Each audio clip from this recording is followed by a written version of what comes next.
I'm delighted to be able to welcome you all here and to congratulate the Journal of International Affairs for having put together such a distinguished and, as it turns out, popular program tonight. As you know, I'm Lisa Anderson, and I'm the Dean of the School of International and Public Affairs here. And we've been putting money in the pockets of these gentlemen for years, assigning their co-author The Spread of Nuclear Weapons, a Debate, and a Debate Renewed, to all 400 students of Conceptual Foundations of International Politics for about a decade or so. So it's nice to see them here live. And it's not only because we've been paying them for all these years, but in all seriousness because this audience cares deeply about the principles and the practice of international policy, the big ideas and the immediate challenges, of which obviously Iran's nuclear ambitions are one of the most important today. Whether we are deluded by what Scott Sagan called in his Foreign Affairs article this fall, How to Keep the Bomb from Iran, proliferation, fatalism, and deterrence optimism, we may learn tonight. Certainly, we will come away from this evening more thoughtful and more knowledgeable than we started it. And for that, again, we have the Journal of International Affairs to thank. Special thanks to Dan Doctory, the editor-in-chief, and to the editorial board. It is a tribute to the Journal of International Affairs that for 60 years it has addressed these kinds of questions in ways both timely and, as the anniversary volume that came out this fall suggests, in timeless ways as well. Some of SIPA's most renowned faculty and distinguished students have been associated with the Journal of International Affairs. Among these faculty is one who has agreed to get into the boxing ring tonight and will serve as referee, or at least as moderator. Professor Richard Betts could make the case for each of our contestants nearly as well as they, and in their absence often does. A specialist on national security policy and military strategy, he was a senior fellow and research associate at the Brookings Institution in Washington for many years before he came to Columbia, and he's also taught at Harvard and at SAIS. He served on the staff of the U.S. Senate Select Committee on Intelligence, and as a member and as a consultant to the National Security Council and the CIA, in addition to numerous journal articles in international security, world politics, foreign affairs, which is the first oldest. The Journal of International Affairs is the second oldest journal of international affairs. He's also published several books: Military Readiness, Soldiers, Statesmen, and Civil War Crises, Nuclear Blackmail and Nuclear Balance, and Surprise Attack.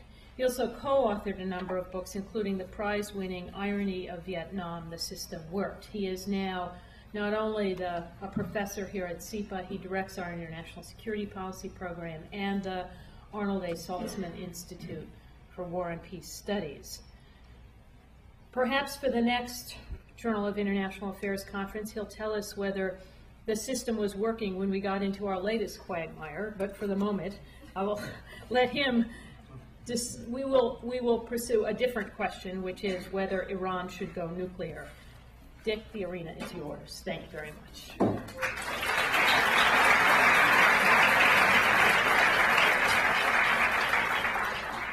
Thank you, Dean Anderson.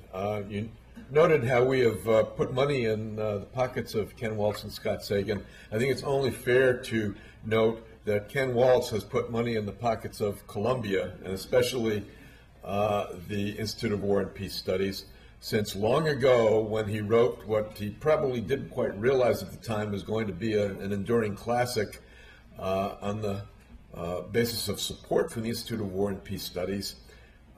He graciously signed away the royalties for the book to the Institute, and I have always felt guilty since Ken has come back to Columbia that we make him sit in a tiny little office after all that we've gotten out of that book, which many of you have digested in the course of taking my course.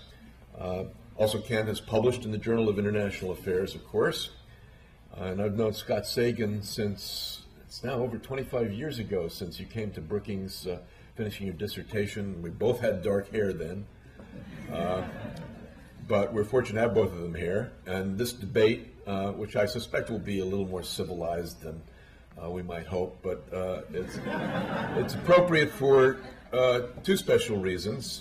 First, the general question of whether how much the acquisition of nuclear weapons by middle powers like Iran is bad, good, or indifferent in its implications.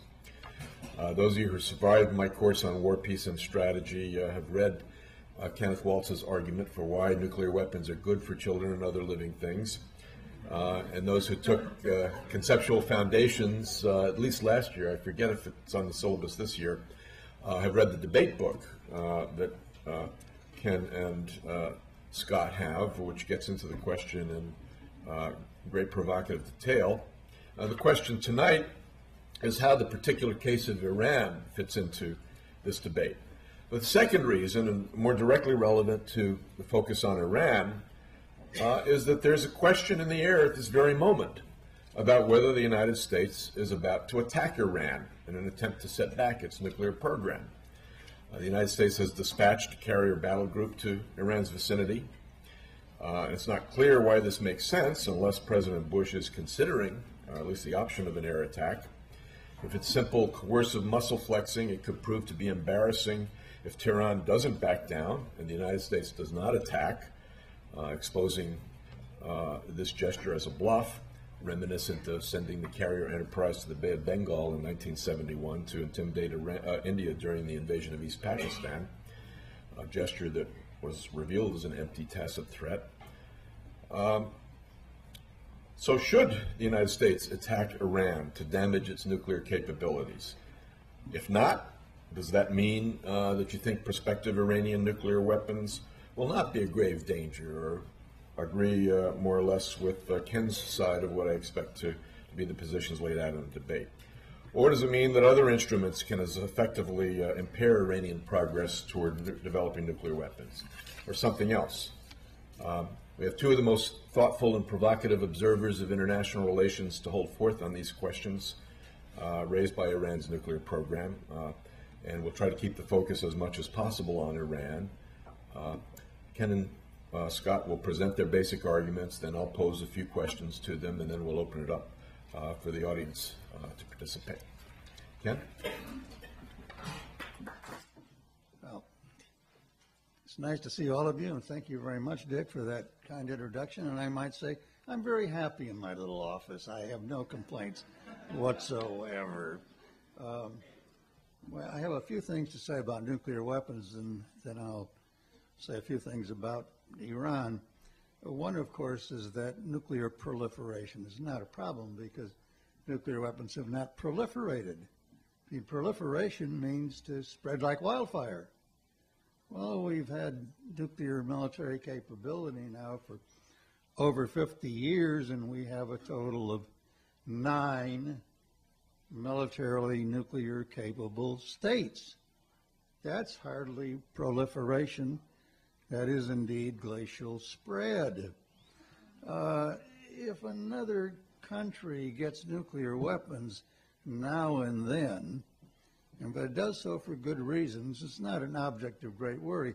You know, every once in a while, some prominent person blurts out something that's obviously true. Recently, Jacques Chirac said, well, if Iran has a couple of nuclear weapons, we can manage that. Well, he was right. But of course, he had to quickly retract it and say, oh, no, that slipped out. I didn't know the microphone was on. Yeah. The second thing to say about nuclear weapons is that it turns out, and we've had enough experience on this now, it turns out that it doesn't matter who has the nuclear weapons. That is, every country, whether they were countries that we rather like and trust and think of as being highly responsible, like Britain, or whether they're countries that we distrusted greatly and for very good reasons. China during the Cultural Revolutions had nuclear weapons. Nothing went wrong on the nuclear front. With conventional weapons, it makes a great deal of difference. You know, if a Hitler begins to establish conventional nuclear superiority, it becomes very, very difficult to contain and deter him.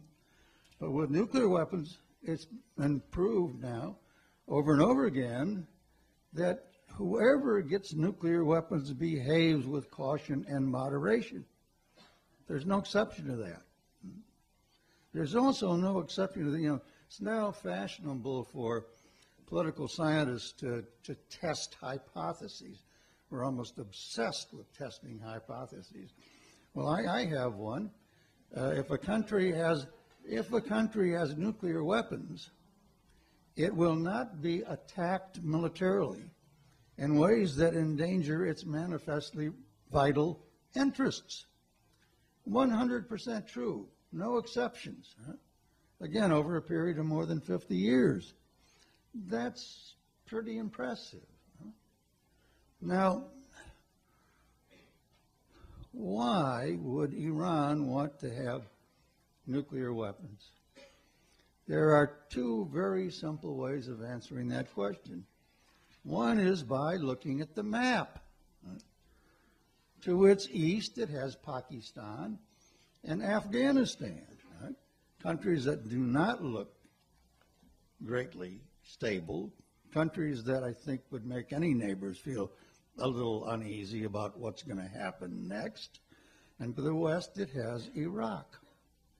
Well, for 8 bloody years in the 1980s, it fought a war against Iraq and Saddam Hussein. I wonder if Iran really feels more comfortable now that it's not Saddam Hussein, but instead it's the United States who represents the great military force in Iraq. You know, if I were ruling Iran, I certainly wouldn't think that that makes that part of the world safer than it was before.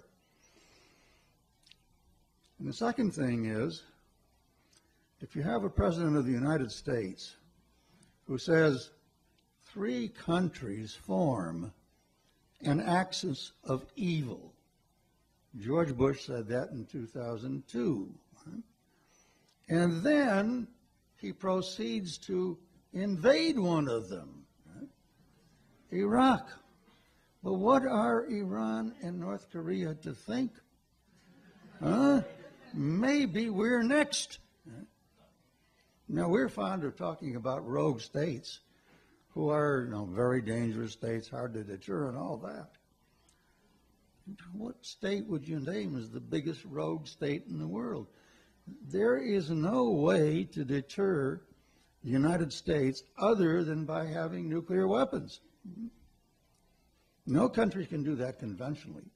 We can overwhelm them conventionally. Right? So if you think the United States constitutes a threat, what are you going to do in reaction to that threat? So we give them good reason to think they're threatened, and then they want to have nuclear weapons, and we say, oh, that's terrible. Why do they want to have nuclear weapons?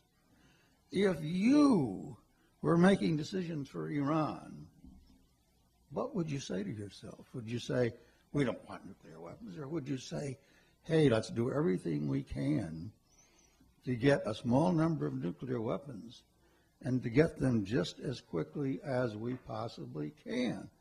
I think it would be strange if Iran did not want to have, did not strive to get nuclear weapons, and I don't think we have to worry if they do, because deterrence has always worked, 100% of the time, and certainly we can deter small nuclear powers. After all, we've deterred big ones, Soviet Union and China. If we can deter the big nuclear powers, we can certainly deter the small ones. So, sleep well.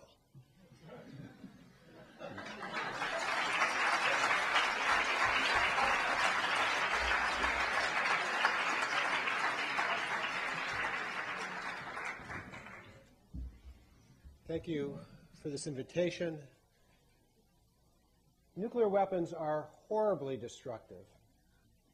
And in theory, any statesman in any state should be strongly influenced by the fear that his or her cities could be destroyed by an adversary. But in reality, as opposed to theory, nuclear weapons are not controlled by states. They're not controlled by statesmen. They're managed by imperfect, normal human beings in the context of imperfect, normal organizations. And I believe to understand the conditions under which nuclear weapons might lead to deterrence and situations where they are less likely to, you need to open up the black box of decision-making inside states to look at who makes the decisions, who controls, who manages the actual nuclear weapons or devices that are being built.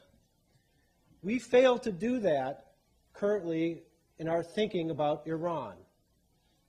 Indeed, as Dean Anderson pointed out, I have been arguing that there is a creeping fatalism occurring in the American debate about this subject, thinking that there's nothing we can do short of using military force to stop Iran from getting nuclear weapons. And that's coupled with a proliferation deterrence optimism, best exemplified by Kenneth Waltz, thinking, well, maybe it doesn't matter. And this proliferation fatalism and deterrence optimism interact in, I think, a particularly diabolical manner. Because the more you think that it's inevitable they're going to get nuclear weapons anyway, the more you are tempted through wishful thinking to say, well, maybe it won't matter that much. And the more you think it won't matter that much, and you bolster yourself up with those beliefs, the less often you're willing to take the necessary diplomatic and strategic steps that I think could potentially stop Iran from getting nuclear weapons. During the Q&A, I'm happy to talk about why I think diplomacy still could work and why I think a military attack would not be a wise thing at all to do today. But I'd like to focus in my brief remarks now about why we should really worry about nuclear weapons in the hands of the Iranian regime. Let me note by starting that Ken Waltz, as is often the case today, refers back to the Cold War and says, the Soviet Union, we didn't want them to get nuclear weapons. They did. They didn't use them against us. The People's Republic of China, we didn't want them to get nuclear weapons. We thought about maybe a preventive war. But it wasn't all that bad. Deterrence worked. And yet these two states that we faced were monolithic governments. Indeed, in the times when they were not, were some of the most dangerous periods, right at the very end of the Cold War, when the Soviet Union collapsed, and during the People's Republic of China's Red Guard revolution. And when the Cultural Revolution was occurring, there were threats to the safety and control over Chinese nuclear weapons. Instead of looking at the Cold War with nostalgia and projecting what this means about nuclear weapons in Iran, we should look instead at a more recent history. And I think it points out why certain states with certain kinds of organizations can be very problematic holders of nuclear weapons. Let's look, instead of a Cold War analogy, at Pakistan. Because three of the dangers that can occur when a new nuclear state emerges occurred in spades. One, the problem of nuclear weapons promoting aggression of the state that holds them, thinking that they have a nuclear shield behind which they will be protected to be more aggressive in conventional manner. Second, the problem of terrorist theft. And third, the problem of potential loose controls and sales of materials or weapons to terrorists. All three of these problems occurred when Pakistan got nuclear weapons. The first is often called the stability-instability paradox. If you have stability between two countries that have nuclear weapons, doesn't that potentially lead one country to think that it can be more aggressive conventionally because it is protected from a nuclear retaliation? During the Cold War, we worried about that in Europe, and the Soviet Union did not take advantage of that. In Pakistan, a country in which its decision-making is not as centrally controlled as was the case in the Soviet Union during the Cold War, there were many, when Pakistan got nuclear weapons, inside the military who said, this is our chance now to do something about Kashmir. So they misled the civilian prime minister, not telling him, when he approved of a military operation, to send armed Pakistani soldiers disguised as Mujahideen guerrillas into Indian-controlled Kashmir. The then Army Chief of Staff, President Musharraf, led the Prime Minister of Pakistan to think that these were not Pakistani military. We're not doing this. We're just supporting jihadis going in, and we can do it because we have nuclear weapons. When the Indians threatened to retaliate, the Pakistani military did not want to back down. Being confident that they could get away with this, it took a brave and one of the actual final last acts of the Pakistani civilian prime minister to tell the disguised forces in Indian-held Kashmir to pull back. Nuclear weapons created that particular problem. Ken Waltz argues that if Kargil, this war, is called a war, then the definition of war requires revision. And now he has revised the position, saying that states don't engage in major wars. They engage in wars, even two nuclear states, we now have evidence. And it took a civilian control of a military organization to force the military to back down. Would we have that case in all cases in the future? I think not. The second problem is what I have dubbed the vulnerability-invulnerability paradox. To make nuclear weapons have a deterrent effect, they have to be invulnerable to a first strike from an adversary, so you can retaliate. The way that Pakistan does that today is to put their nuclear weapons under lock and key, under peacetime circumstances in their military bases, so that terrorists can't seize them. But in a crisis, in a potential conventional war, they have every incentive to take them out and push them out into the countryside where they would be less vulnerable to an Indian attack or to a U.S. attack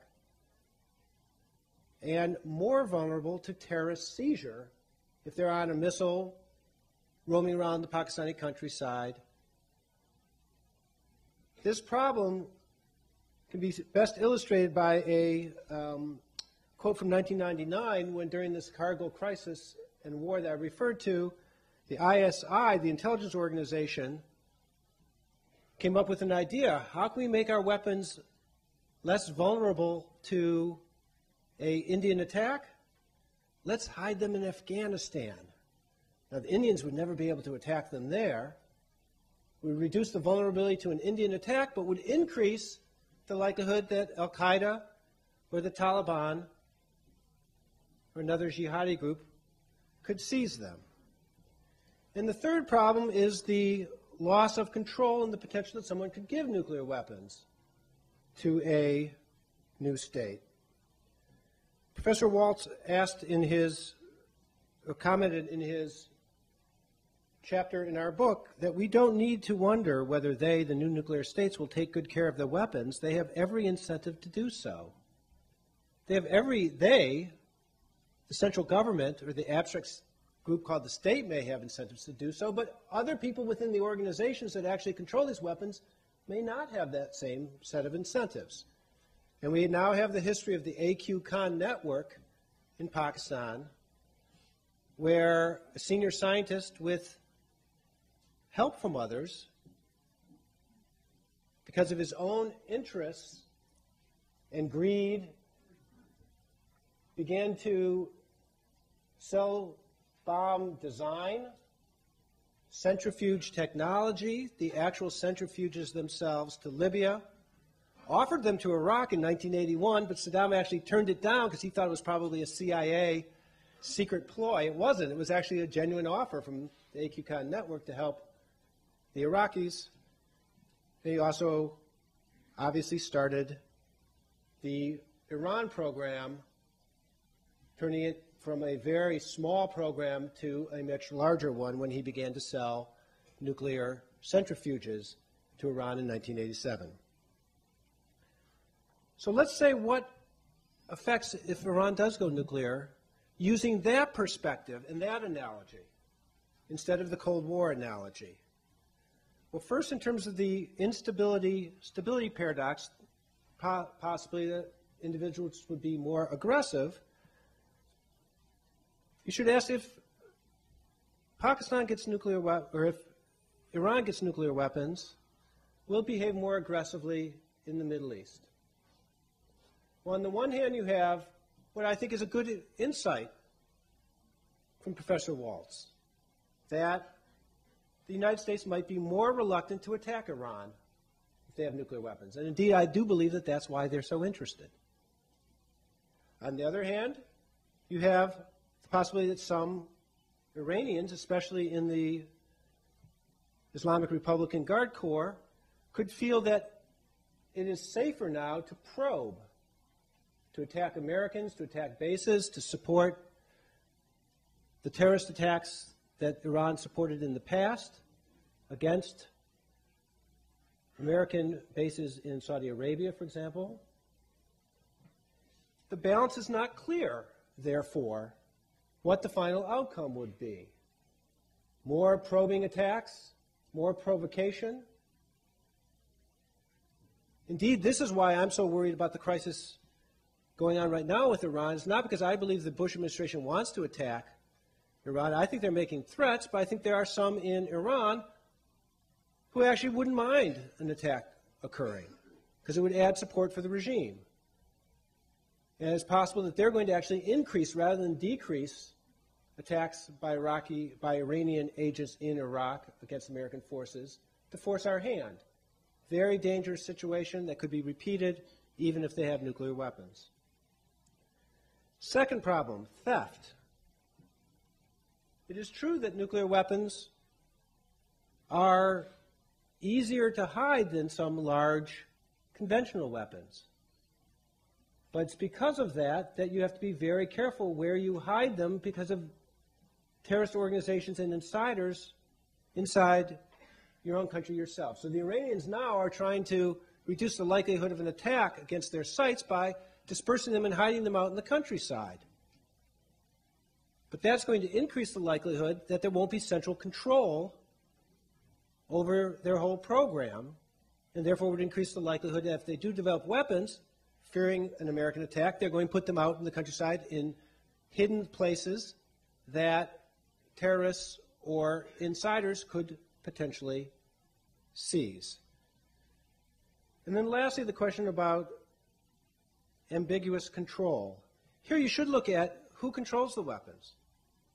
They don't have weapons yet in Iran, obviously. They're working to get them. And it's not the professional military, it's the Revolutionary Guard Corps that is controlling the sites, whose own financial units have often been purchasing the different parts of the program. And these individuals, I think, are also the same individuals and the same organizations that's running the terrorist organizations that Iran supports. To have your nuclear guardians and your terrorist supporter organization be the same is a recipe for disaster once you get nuclear weapons. Because the risk of an AQCON next time around not being just the nuclear scientist, but actually being somebody with command and control and physical responsibility over the weapons themselves increases. Well, I think it is very useful to have these kinds of debates because Ken Waltz says loudly and often what Jacques Chirac was only willing to say briefly in what he claimed afterwards was an off-the-record moment of rare French candor. But I want to separate my view not just on the consequences, but why we should be worried from President Chirac's. Because he said the problem, I would say, this is a quote from the New York Times, I would say what is dangerous about this situation is not the fact of having a nuclear bomb, maybe one, maybe a second one, that's not very dangerous. But what is dangerous is the effects on proliferation. Would the Saudis get it? Wouldn't it help Egypt to do so as well? Well, that is a problem. But saying Iran getting nuclear weapons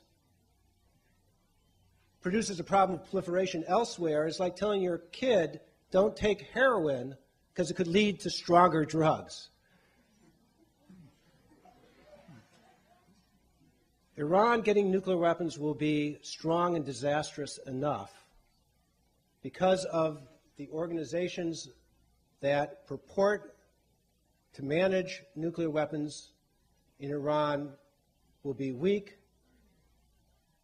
will be unstable, and we will face a very different kind of nuclear dynamic and danger than we ever faced during the Cold War. I'll conclude there.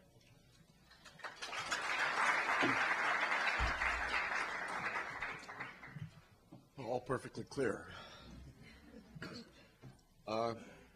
Ken, let me ask you first, since Scott emphasized the lessons to be drawn from the case of Pakistan, how you see the parallels or the lessons differently. Specifically, if the Kargil conflict, if you don't want to call it a war, simply is consistent with your point that no major wars will be fought that involve vital interests.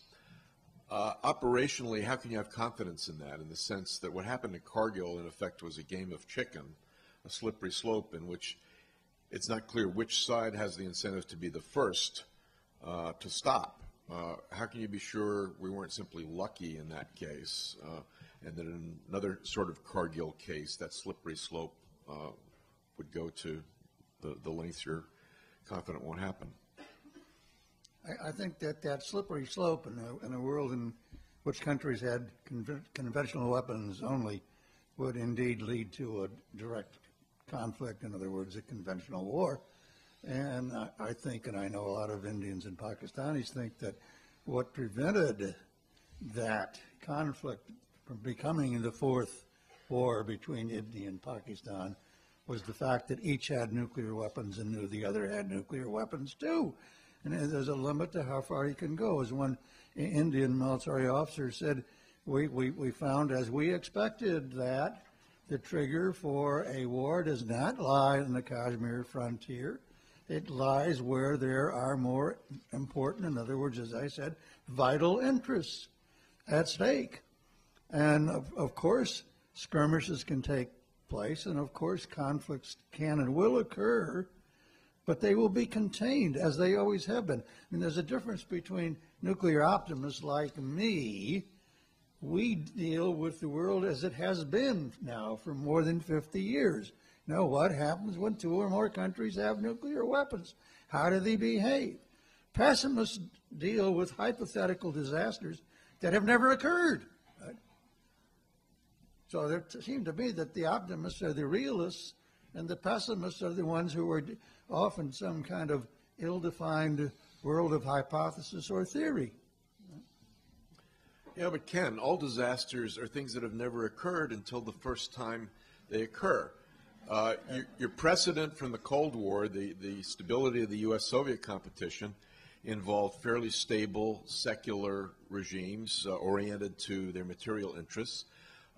Is it really a flight of fancy to worry about cases in which the regimes who come into possession of nuclear weapons are not governed by people only concerned about material interests and physical survival, but religious zealots for whom physical survival is not the prime goal? And that is the sort of problem people worry about in Iran or a future radicalized Iraq. You know, I think, Dick, that's rather a revisionist view history, we never thought of the Soviet Union and the Soviet leaders as being fine fellows and stable and predictable and moderate in their responses to what's going on in the world. And we certainly never thought of the Chinese that way, and we had good reason not to think of the Chinese that way. But we look back at their behavior, and when it came to controlling nuclear weapons and when it came to avoiding the kinds of direct conflicts that might have led to their use, they behaved very responsibly indeed. So that's why I say it's not a question of who has these weapons. Anybody who has them behaves just the way anybody else who's had them in the past has behaved. Right? No, you're ducking my question. I mean, they were godless communists. They thought this world is all there is. I mean, we're talking about people for whom dying is not only not such a bad thing, but something desirable in some cases. Suicide bombers, figuratively, who could come into control of the government with nuclear weapons. I don't notice that very many of them behave that way. I mean, suicide bombers became fashionable not in some religiously fervent country. It was the Tamil Tigers who considered themselves Marxists, right? They began to use suicide bombing, and of course, it proved to be quite effective. Right? Whether you're a secularly oriented person or a religious oriented person, then I don't notice a lot of religious oriented people acting in ways that are going to result in the massacre of thousands or millions of people. I mean, I think people are people, and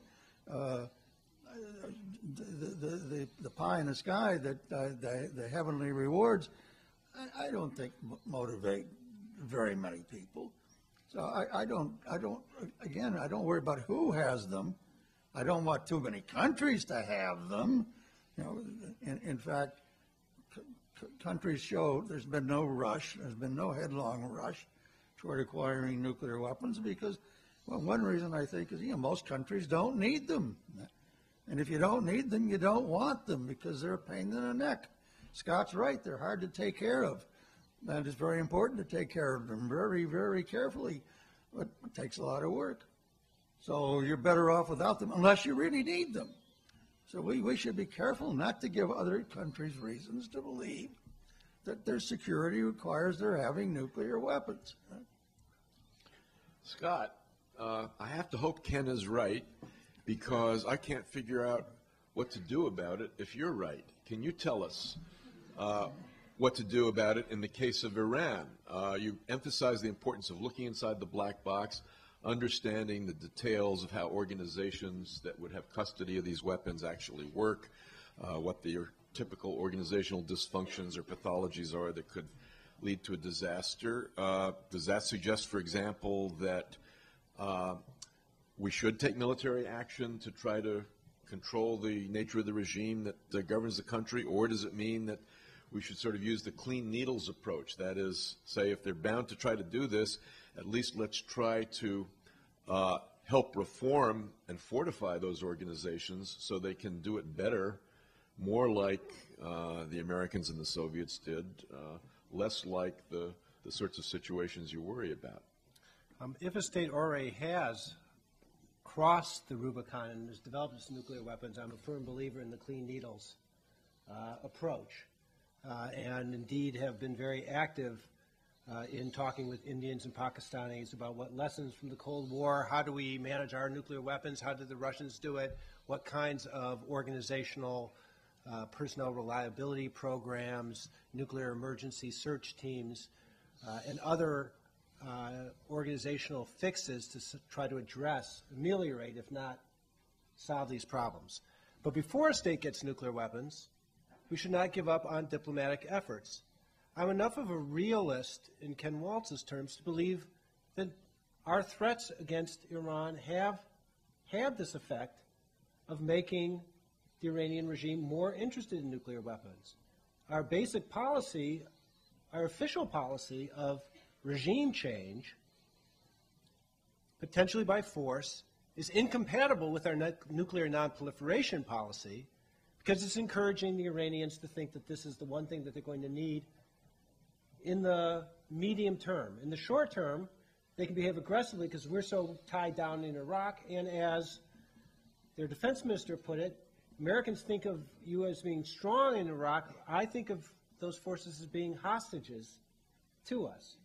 But they're clearly worried about what will happen before the election, or if a future president decides that American forces aren't vulnerable, they need nuclear weapons. And what we need to do is reduce their fear of the United States by taking regime change by force off the table, by promising that we will not use nuclear weapons against states that have not developed nuclear weapons, and by doing this in an international context. This is not just me suggesting that you might be able to provide guarantees of some sort. It's the Iranians themselves. It is a surprisingly confusing and contradictory document to look at, but the Iranians' official response to the EU3 last summer was leaked. So we know what they were asking in the negotiations in a very long, convoluted, poorly written document, but it included statements of saying that we are not willing to give up our uranium enrichment as the first thing in the negotiation to bring the Americans to the table, which is what we demanded. But they said we are willing to consider various constraints on our civilian program if you have a credible set of guarantees to us that could address our security concerns. And what was our response to that? To reject it out of hand because they did not shut down their program. If I were in Iran, I wouldn't give up the one card just to get the Americans to the table that they had. We have an opportunity, it seems to me, even with the situation today, if we understand that there are different forces in Iran who have different views on the nuclear program. Some want to move quickly. Some want to have an option in the future. Some are willing to take economic benefits and potential military security guarantees in exchange. And yet, we can't find out who's who because we won't talk to them. At least we should start these negotiations as quickly as possible. Is there no risk that the logic you've laid out constitutes incentives to other countries to get into nuclear programs as a way of coercing the United States into various sorts of concessions and favors that we would never dream of giving them otherwise? There is that risk, Dick, but it seems to me that recent American policy has created a far greater risk of giving states incentives by threatening them so often.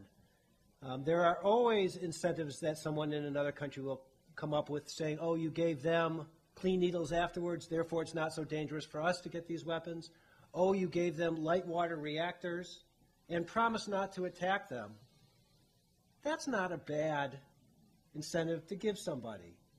And so to my way of thinking, this is a small problem compared to the dangers that we are currently facing by encouraging other countries to develop nuclear weapons because of our threats. And if, in response, others say, oh, we might try to pull out of the nuclear non-proliferation regime unless you give us light water reactors, that's a small price to pay. Ken, would Iranian nuclear weapons have any potential function other than as a pure deterrent? Could they function for coercive purposes in the region, especially given the number of other countries who would not yet have nuclear weapons? Do you think that the solution is to spread nuclear weapons further to other regimes in the region, or to involve the United States in extended deterrence to deal with that prospect? And if so, is that in the interest of the United States?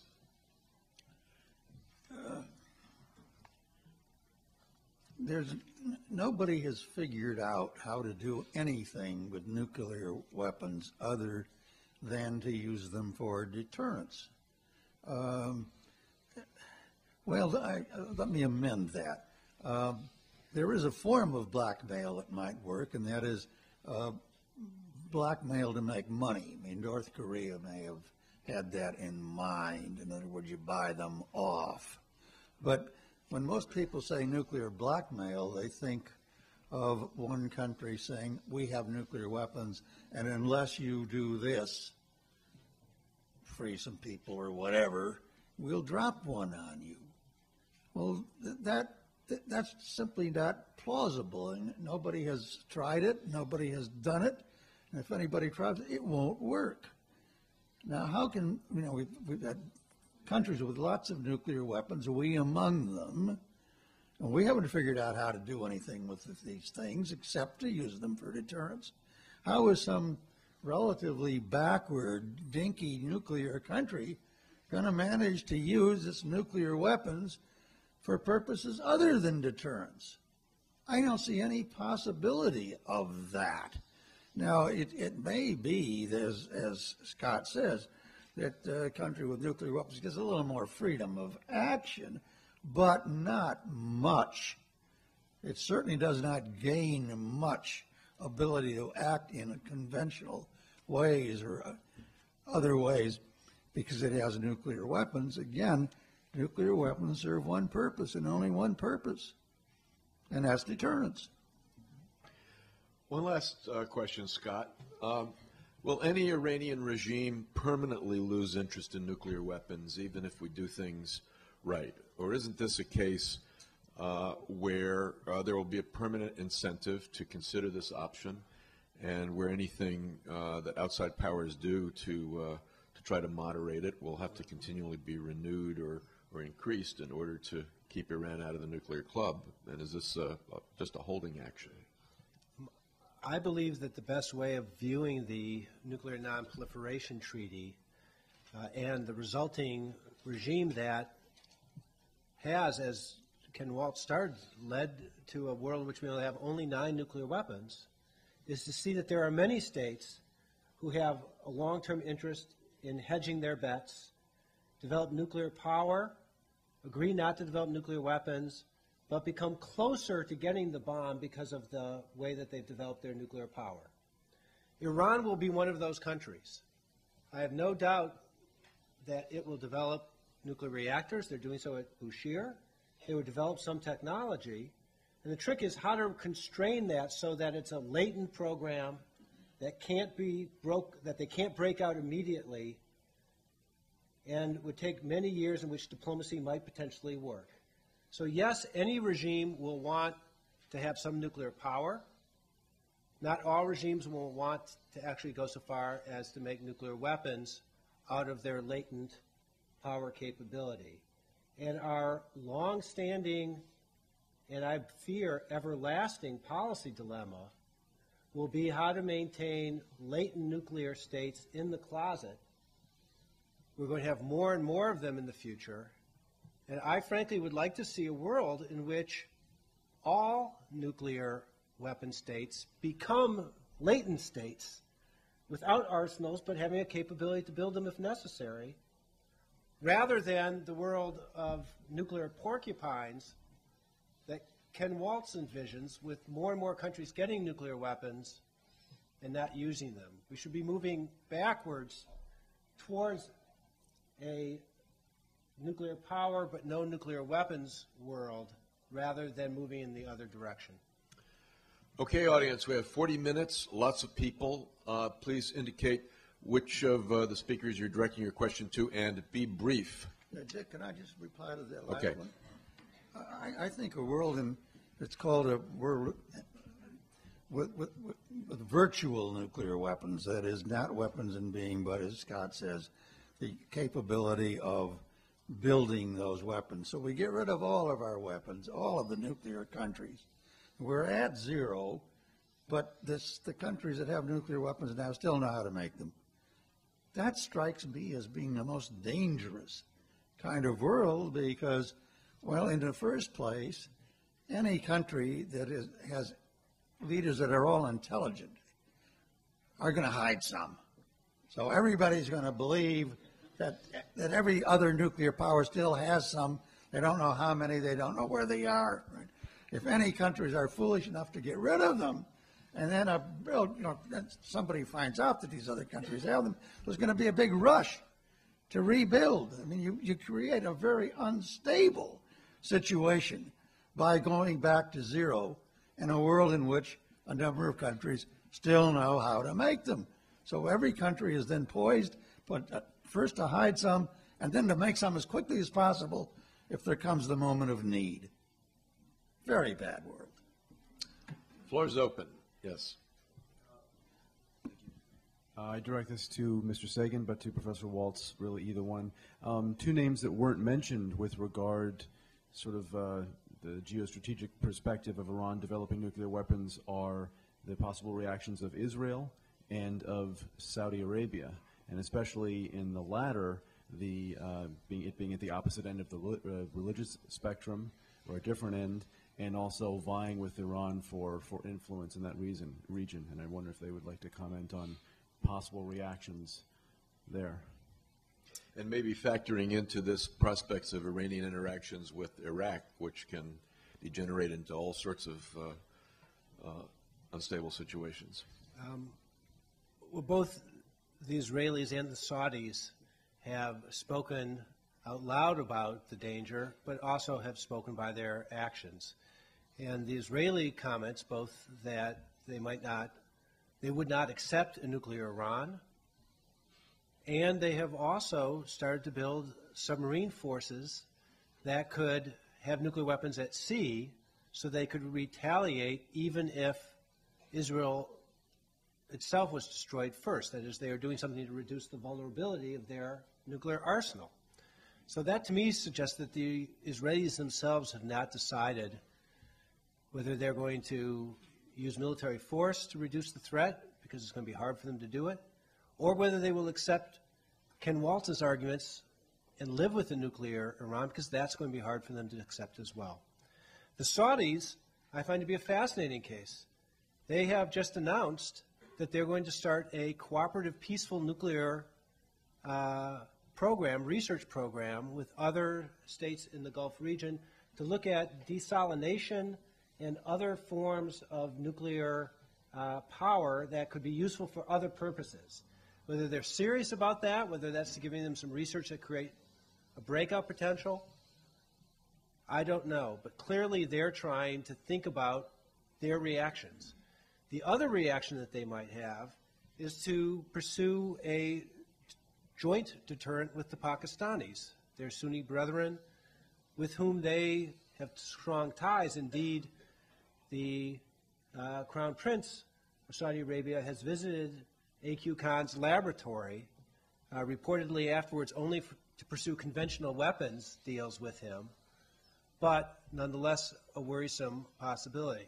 And the idea there would be that instead of building a nuclear program, which would take a long time, they could purchase either a nuclear program or do what we did in NATO, get the Pakistanis to station military forces in Saudi Arabia with their own nuclear weapons there to provide a deterrence against Iran.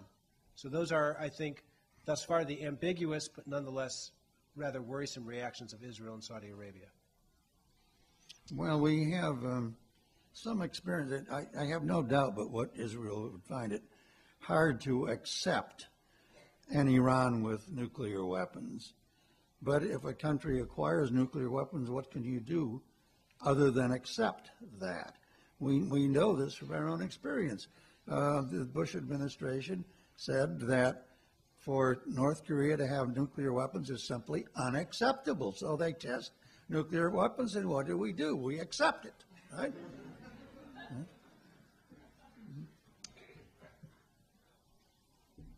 Yes. This question, I guess, is for both Dr. Waltz and Dr. Sagan.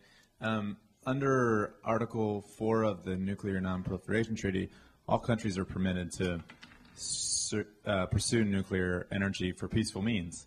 And that's over the course of the last 3 years, all that Iran has purported to do. the U.S. demand that they shut down the P3 generators or whatever is above and beyond that call. So also I believe the Ayatollah has issued a fatwa against nuclear weapons. So could this all be just a moot point? Is it taken for granted that Iran will most certainly pursue nuclear weapons and not just nuclear energy? Well, the Iranians have allowed inspectors of the IAEA to look at their nuclear program, but not to do any inspection. And that's, of course, a cause for great suspicion. I mean, if they're not moving toward a nuclear military capability, why keep the inspectors out? Right. And you can add that to what I said about they're seeing us as a threat and therefore wanting nuclear weapons. But nobody knows for sure. I don't know of anybody who knows for sure whether or not the Iranians will go all the way and develop an actual nuclear military capability. But they seem to be moving surely and rather smartly in that direction, and that's all one can say, except that if they do get the nuclear weapons, they're eminently deterrable. I have two answers. Under Article 4 of the Non-Proliferation Treaty, all states in good standing with the treaty have the inalienable right to acquire peaceful nuclear energy. The Iranians, in often citing that, forget that initial clause, states that are in good standing with the treaty. And because the Iranians were caught cheating, that is, not reporting on what they purchased from AQ Khan and not letting inspectors into all their facilities, they are not in good standing, so they have sacrificed that right. Someday in the future, if this regime or a different regime in Tehran opens up to full inspections and is given a clean bill of health and acknowledges what they have done in the past, perhaps they could go forward with all aspects of nuclear energy. But at least the UN Security Council has said that they have sacrificed that right. The last point on the fatwa, I think it is true that Ayatollah Khomeini, remember the Iranian nuclear program did not begin with the Islamic Republic, it began with the Shah. And the Ayatollah Khomeini originally shut down that program, believing that it was immoral, it was Western technology that really wasn't necessary, and that nuclear weapons were immoral. I'll have to check on the date, I believe it's December, the paper that's tied to Rafsanjani published a previously classified letter from the Ayatollah Khomeini written at the end of the war with Iraq, in which he announced that to justify what he had done, signing a deal with the devil Saddam Hussein, saying that sometimes in a position of weakness you have to do something that you find very difficult because it is better for your state's national interest even though you don't want to cut a deal. That's why Rafsanjani and his paper printed that letter, because it was assigned to Ahmadinejad and the Hawks that maybe we should cut a deal. But the other thing that that letter had in it was Ayatollah Khomeini saying, oh, by the way, now we need nuclear weapons and should restart our program because the war has shown that if an adversary uses chemical weapons, we can't trust the international community to come support us. And that is the rekindling of their nuclear weapons interest. Please raise your hands where I can see them.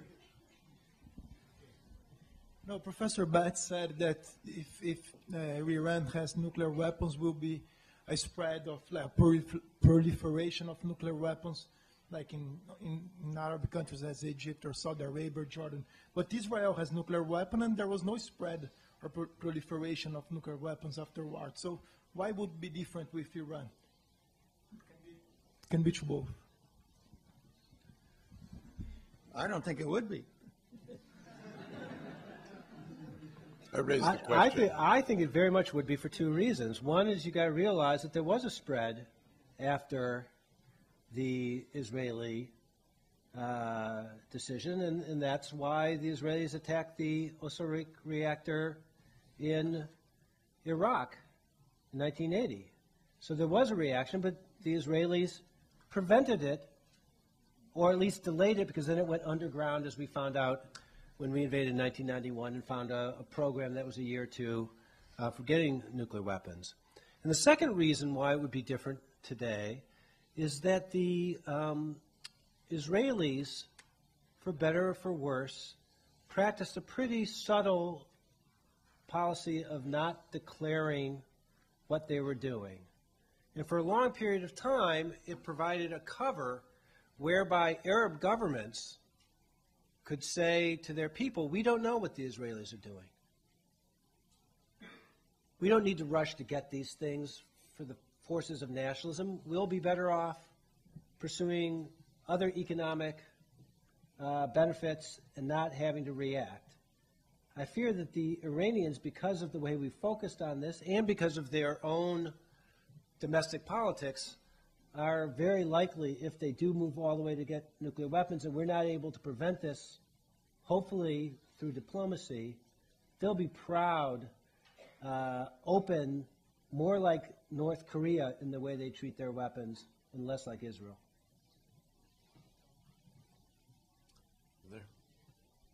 I'd like to know, how determined do you think is Israel to stop Iran from gaining the atomic weapons or the A-bomb? Do you think they will hit Iran if they believe that they're going to build it anyway? I have a close friend in the Israeli government who I talked to privately about this, and he said, trust me, I wouldn't tell you if I knew, but I don't know what we're going to do. And that's because either option is incredibly dangerous. Looking at the military options, most people I know who look at them say, we might retard the program a little bit by attacking Natanz or Isfahan, some of the major sites. But they're already spreading the program out because they don't have inspectors on it now. Moreover, they've built it in ways that will deliberately, because of where they've located their plants near civilian facilities, have increased the probability that there are going to be lots of civilians killed if you go after their program. Both of those suggest a real dangerous world in which, if an attack occurs, it may delay but won't end the program. Indeed, it may increase it by spreading it out and having more resources put into it. And the reaction, as we saw from the news reports today, is likely to be extremely severe in terms of increasing the spread of terrorism around the world. And I think the Iranian threats that were issued today should not be considered idle threats if there's an attack.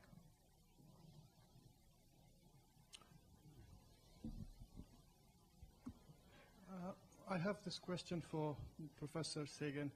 You mentioned that the presence of the American forces in Afghanistan and Iran, and Iraq provide a strong incentive for Iran to develop nuclear weapons. Don't you think that a nuclear-armed Israel also provides a stronger incentive for Iran to develop nuclear weapons? And if you think so, don't you think disarming Israel of nuclear weapons and sending weapons inspectors would take away that incentive from Iran? Thank you very much. I think the Israeli nuclear program does create some of an incentive, but it's not the major reason. And I would love to have Israel disarm, but I can't imagine that they would do so anytime in the near future. And I don't think the United States is going to put pressure on them in that way to do so. But an ultimate solution clearly would have to be a nuclear-free Middle East, including Israel. Do I think that the U.S. forces have given a strong incentive? It has been mixed. In 2003, when things looked better in the immediate aftermath of the fall of Saddam Hussein, a U.S. senior administration official was quoted in the LA Times as saying what lesson, after he was asked what lesson should Iran get from the fall of Saddam Hussein, he said, take a number. You're next. And that gave... No, Syria was next. Iran was third. Okay. Take a number and maybe it'll be number 3, right? And that gave them every incentive to do this in the short term. Do I believe that other nuclear weapon states in the region like Israel or American projection forces will provide interests of any Iranian regime to have an option if relations are really bad? Yes. Do I think it's going to give them an incentive to get nuclear weapons promptly? No. Different regimes may react differently depending on how we play it diplomatically.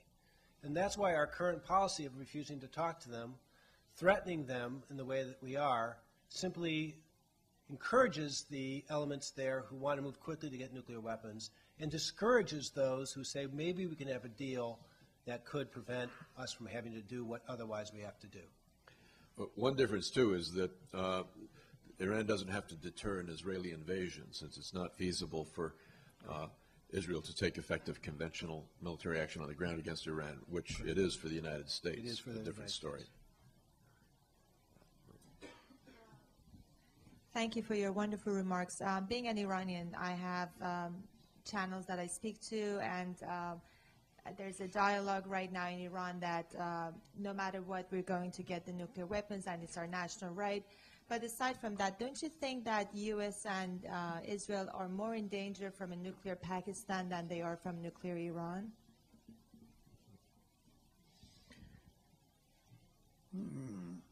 Well,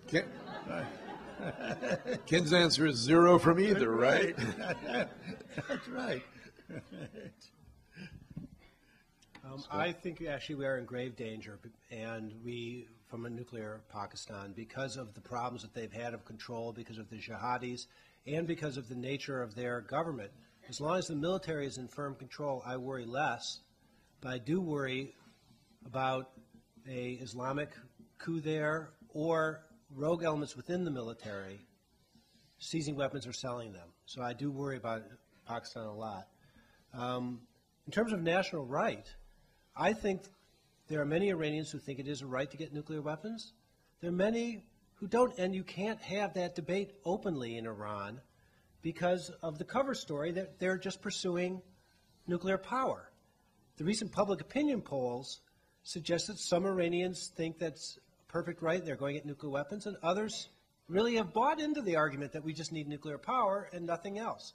That debate is muted and can't be held publicly because of the way that the Iranians are managing that today.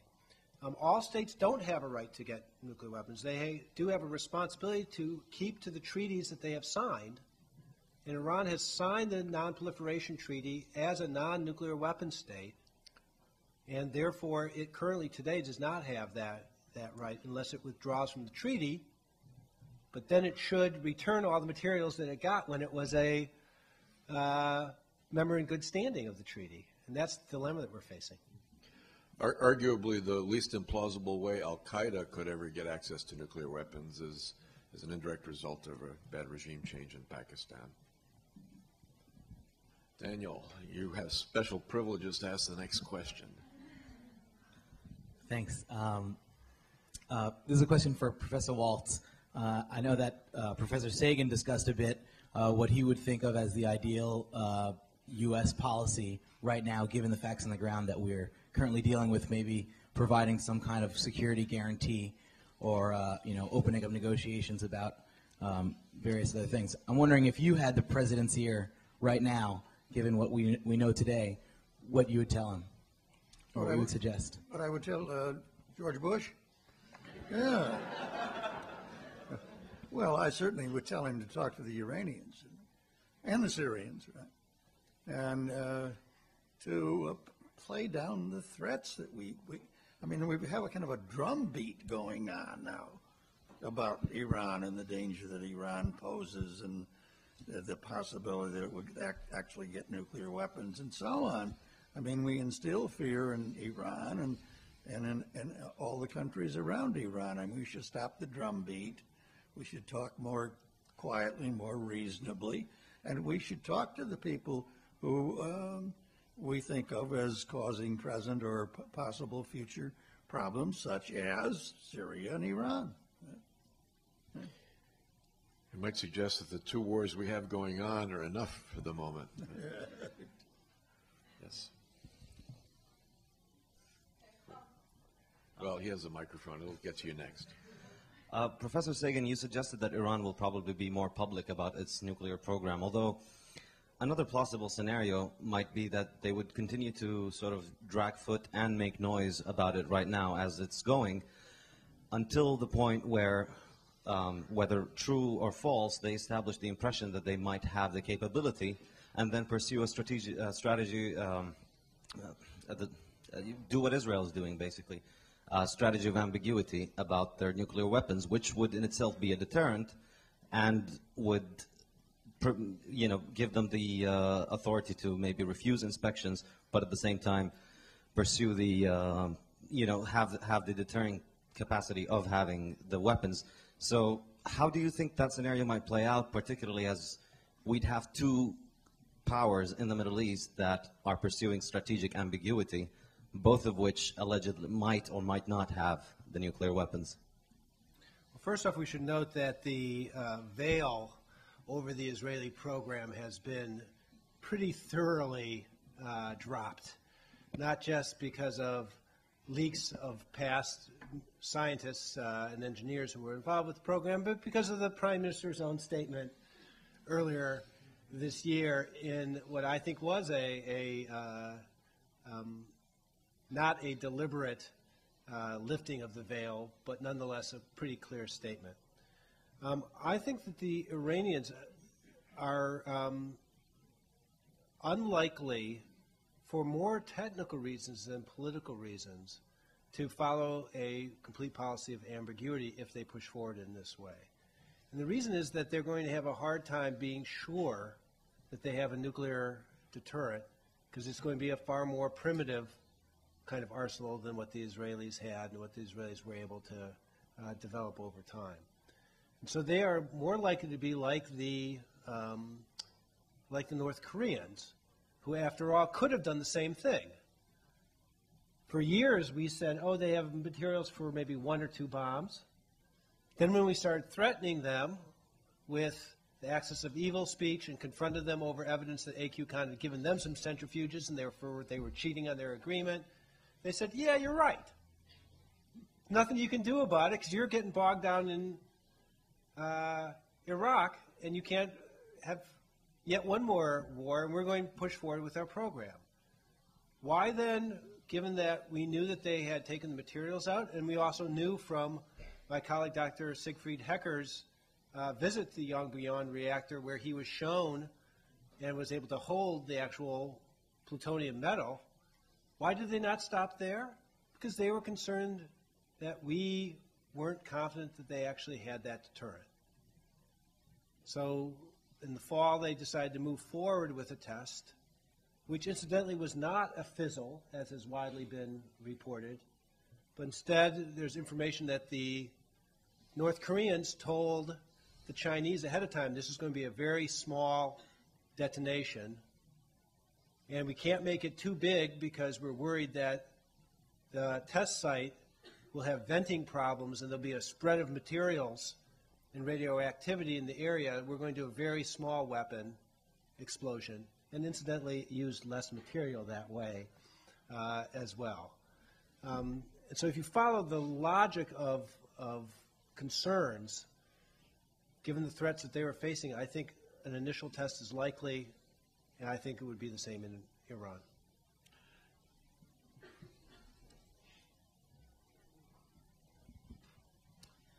This is for either Professor Sagan or Professor Waltz. Given that with the U.S. and Iran are at a standstill with no diplomatic discourse in sight, what do you think needs to happen for that situation to change? I didn't get the first part of that question. Given that we're at a diplomatic standstill between the U.S. and Iran, what do you think needs to happen for that to change? for there to be some type of discourse, make some diplomatic interchange? I don't think that the Bush administration is likely to change its policy. So we have a stalemate, as you imply. I don't see any. So regime change in this country will have to happen. Regime change, yeah. I think there is a potential for a deal still, and what I see is a problem in which the Iranian president is using this program to support his own agenda because it has quite a bit of popularity, and now he's getting his hand slapped by his own supreme leader and by the parliament. There are over 150 signatures against him now calling for impeachment because of the sanctions and some of the costs and some of the other failures of the reform movement that he was supposed to start. There's a fascinating incident in this regard last summer where the Europeans were trying to play a useful role to broker a deal to bring the United States to the table. Because they wanted the United States to start talking to Iran. The Iranians didn't want to give up their whole uranium enrichment program and lose face in front of their own people. So the Europeans said, well, why don't you just call for a suspension for a short period of time to get the Americans to the table? And the Iranians said, well, we're not going to suspend it. Well, just suspend it for a short time. Well, what's our excuse to suspend it? Why should we give up? He said, well, say that there's a technical glitch and you're just having some problems. Justify it that way. And Ahmadinejad then went public saying, some people have supported this, and I must tell you, I will never lie to the Iranian people. We have no technical problems, etc. I see that there is a problem on both sides, that the hawkish president, but not the rest of his regime, refuses to budge, and our hawkish president, but not all others in our country, refuse to budge at all. And so I think there will need to be regime change, and I will leave it to you to decide which country or both would be necessary. Like you just said, Ahmadinejad is being slapped on the hand by his own regime, especially the supreme leader. Right. Do you think that the silencing of Ahmadinejad and perhaps a new president, and this new president possibly being more quiet, would this have the effect of stopping the Iranian nuclear program or just making it a little bit more modest like Israel's? It certainly would stop some of the rhetoric, and it might be able to produce a window for negotiation. If I were a more moderate Iranian president in power, I would still have some of the strategic incentives.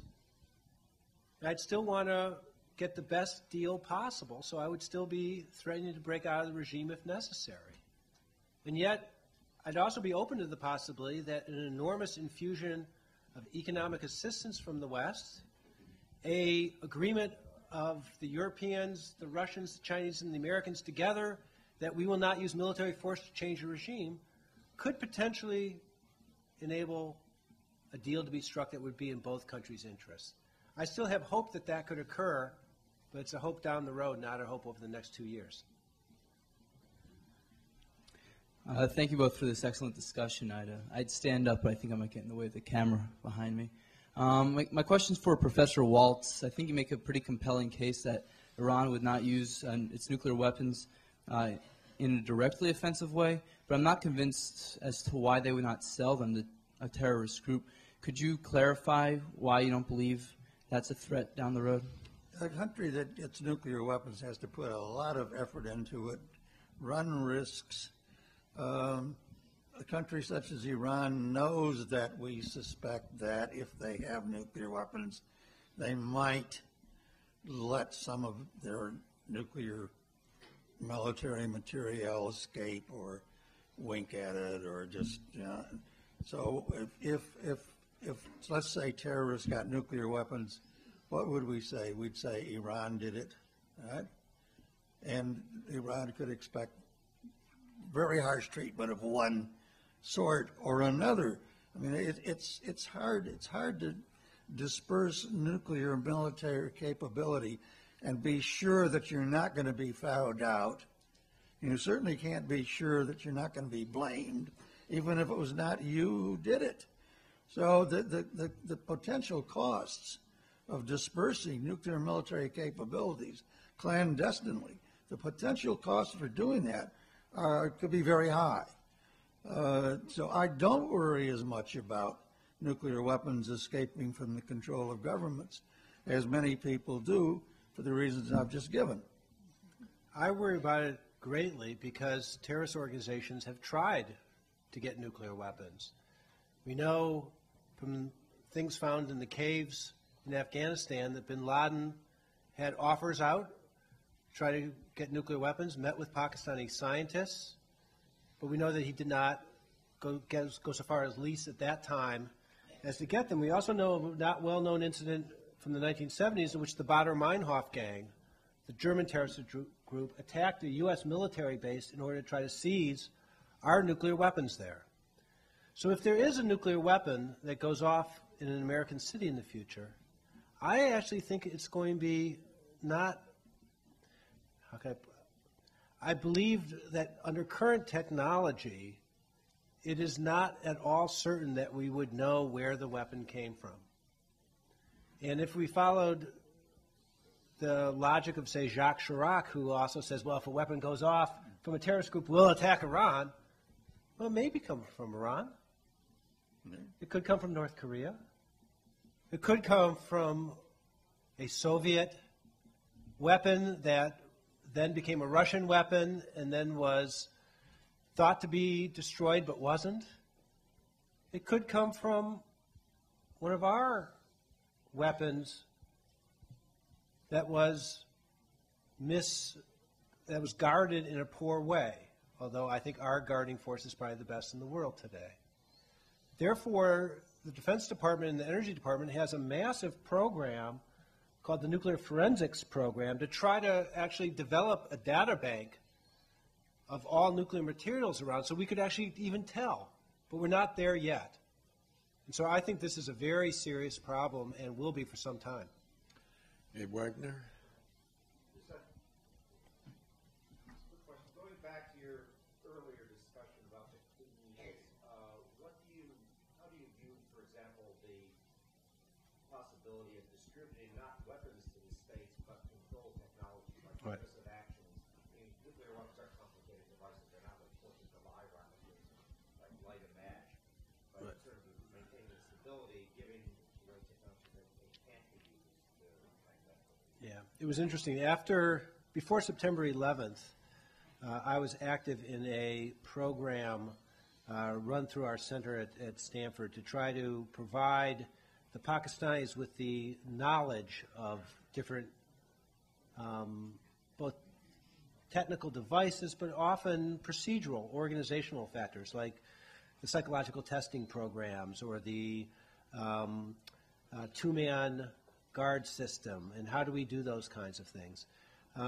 There were many in the U.S. government who thought this was a good thing but didn't want to be involved themselves. And I think after September 11th, people began to recognize that maybe this is worth doing anyway. So if a country does go forward with nuclear weapons, I actually think we have a responsibility, even if it at some costs of encouraging other countries, to do what is necessary to try to promote safe and reliable security to prevent terrorists, etc. We do, incidentally, need to do that for nuclear power plants, too. They need to have guards to make sure that people don't take materials out. And we are far from having an even international consensus about what is necessary there. And I'll give you just one final example that I learned recently. The current rules for guarding facilities that have nuclear materials, some of which can't be used to make a bomb but could make a dirty bomb, are that you have to have under IAEA rules what's called a design basis threat. You have to build the number of guards that you have based on your own study of what the terrorist threat is to that facility, and then counter it with enough guards. In a recent discussion with the Japanese officials in charge of this, I discovered that the Japanese have no armed guards at their nuclear power facilities.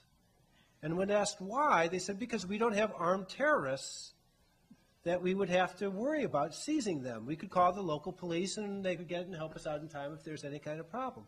There's no international consensus on how to do this very well, and we need to work together to develop stricter rules that everybody should follow. And while clean needles make sense in a lot of ways, it has two edges too.